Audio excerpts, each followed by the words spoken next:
My grandmother kept a cradle in the back room. An old wooden one, dark with age, that had rocked every baby born into our family for more years than anybody could count. Mine included. My sisters. Cousins I have never even met. And most of the time it sat empty, the way a cradle does in between babies. One afternoon. I was a girl, maybe 8. I walked past it and gave it a little push, just to watch it rock, just because it was there. My grandmother caught it with her hand before it could swing twice. She didn't raise her voice. She looked at me and she said, "Don't you ever?" And she would not tell me why. That's number 12, and it's the one that will stay with you after this is over. But we start at the very beginning, before the baby ever comes. And I'll bet you a shiny penny your own family still does more of these than you know. Keep count. Number 1, the ring on a thread. Before there was a machine that could tell you, there was a woman with a wedding ring and a length of thread. You'd take the mother's own ring, tie it to a strand of her hair or a bit of sewing thread, and hold it dangling over her belly, and then you'd watch. If the ring swung back and forth, straight as a pendulum, that was a boy. If it went round and round in a circle, you were having a girl. Every woman in my family had had this done to her, lying on a kitchen table with an aunt holding a ring over her like a fortune teller. And they'd argue about which swing meant which, because some folks read it the exact opposite way. But everybody trusted the ring. Number 2, how she carried. You could tell by the shape of her, they said. A woman carrying low, all out front, so you could see it coming before she walked into the room. That was a boy. Carrying high and wide and spread all around her middle. That was a girl. Now, here's the thing that always got me. Go one county over and they would tell you the exact reverse, with just as much certainty, and swear their grandmother was never wrong. High was a boy there, low was a girl. Same belief, flipped clean upside down, and both sides would argue you into the ground. Number 3, what she was hungry for. A woman's cravings gave her away. If she couldn't get enough sweet, cake, sugar in her coffee, candy from the jar, she was carrying a girl.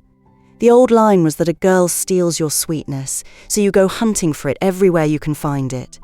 But if she was after salt and sour and pickles and cold meat straight from the icebox, that was a boy, sure as anything. My grandmother claimed she could stand in a kitchen, watch what a pregnant woman reached for, and tell you what she was having before the poor woman even knew she was expecting. Number 4, her face and the heartbeat. They watched a mother's face, too. If her looks stayed, if she bloomed and glowed all the way through, a boy. But if the bloom went off her, if she got blotchy and tired and worn down, well, they'd say a girl takes her mother's beauty for a while, just borrows it and gives it back after. And the heartbeat, once folks could listen for it, fast and fluttery like a little bird meant a girl. Slow and steady and strong meant a boy. Now let me tell you what all of that got them the year my mother was carrying me. Every single sign said boy. She carried low, right out in front. She could not get enough salt. She ate pickles like they were going out of season. The ring swung straight back and forth, plain as day. And she kept her looks the whole way through. 4 signs, every one of them in perfect agreement, and the aunts were so sure they'd already picked a boy's name. My grandmother, I'm told, was the only one who wouldn't say for certain. She just kept quiet and let them carry on. And then out came me, a girl. Every sign, dead wrong, all at once, and the aunts have never fully lived it down to this day. Now, before the baby came was all guessing games. Once the baby was actually on the way, the rules got serious, because these next ones weren't for fun. These were for keeping. Number 5, you never brought the cradle in early. This is the big one, and it's the reason my grandmother had that cradle tucked in a back room to begin with. You did not bring the cradle, or the crib, or the pram, into the house before the baby was safely born. Not one day early. To set it all up ahead of time, to fill a room with a waiting bed and waiting blankets, was to tempt fate. It was daring something to go wrong. In a time when so much could, a woman didn't dare look that confident. So the cradle waited. At a neighbour's house, out in the barn, still down at the store unbought. anywhere but the nursery, until there was a living child to lay in it, and only then did it come inside. Number 6. Silver in the cradle. The first thing many a baby ever touched was silver. A silver coin or a silver spoon laid right in the cradle beside them, or pressed for a moment into that tiny curled hand. Born with a silver spoon, we say. Well, this is where it comes from. You gave the child silver first thing, so it would go through life never wanting, never short, never hungry. The first silver a baby held was said to set the whole tone of its fortune, and there was a right way to do it. The silver had to be given, not the baby's own. A coin pressed into that little hand by a visitor or crossed over the palm by a godmother. To cross a baby's palm with silver was to wish it a lifetime of enough. My grandmother kept one particular silver coin just for this, and every new baby in the family got it laid in their hand for a minute, and then it went back in the drawer to wait for the next one.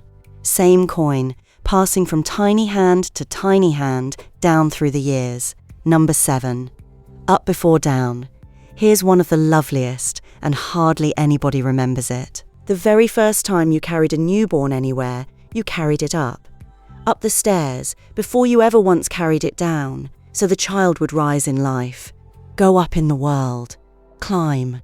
And if the house had no upstairs at all, you made it work. The mother or the midwife would stand on a chair with the baby in her arms, or step up onto the bottom stair, or even climb a few rungs of a ladder. Anything at all, to make sure that child's very first journey in this world was an upward one. Number 8. The first gift. When you went to call on a new baby, you never came empty-handed, and the old gifts had nothing to do with toys. You brought silver for wealth. You brought salt for health and for keeping. You brought an egg for life. And you brought a match or a little candle for warmth and light through the years. Some folks brought all 4, bundled up together and handed over on the doorstep. A whole good life wished on a child in 4 small things. Now we come to the first year. And the first year had its own rules, because the first year was when a family held its breath. Number 9. No cutting before the first birthday. You did not cut a baby's fingernails before its first birthday. Those tiny nails, sharp as they got. A mother bit them off instead, gently, with her own teeth, one at a time. Because to cut them with scissors too soon was to cut the child's luck away. And there was a darker version whispered too, that a baby whose nails were cut too early would grow up to be a thief. And you didn't cut the hair, either, not before that first year was out. Cut a baby's hair too soon and you cut its strength, its growth, its good fortune, right along with it. So you let it be, however wild it grew, until the year had safely turned. Number 10. The evil eye. This one runs deep, and it runs everywhere. You never praised a baby too loudly, too openly. You didn't stand over a cradle going on and on. What a beautiful, fat, healthy little thing, without adding a blessing right behind it. God bless him. Because admiration all by itself, too much of it, could draw the evil eye, and the eye could turn all that good straight into harm. A red ribbon tied to the cradle, or a red thread round the baby's wrist, was how you turned the eye away. And I'll tell you a story the women in my family still tell. A visitor came to see a new baby in our family, a proud sort of woman. And she went on and on about that child. So healthy, so bonny. Never once said God bless. And when somebody gently reminded her of the old way, she waved it right off. Nonsense, she said. That baby screamed the whole night through. Would not settle, would not feed, no fever, nothing a doctor could find the matter. Until an aunt of mine tied a bit of red thread on that little wrist and said the blessing over the cradle, low and steady. And the child went quiet and slept till morning. Now, you can call that a coincidence. The women in my family never did. Number 11. No mirror before a year. You never let a baby look into a mirror before its first birthday. The old belief was that a baby's soul hadn't fully settled into it yet, not all the way, and a mirror could catch a piece of it and keep it.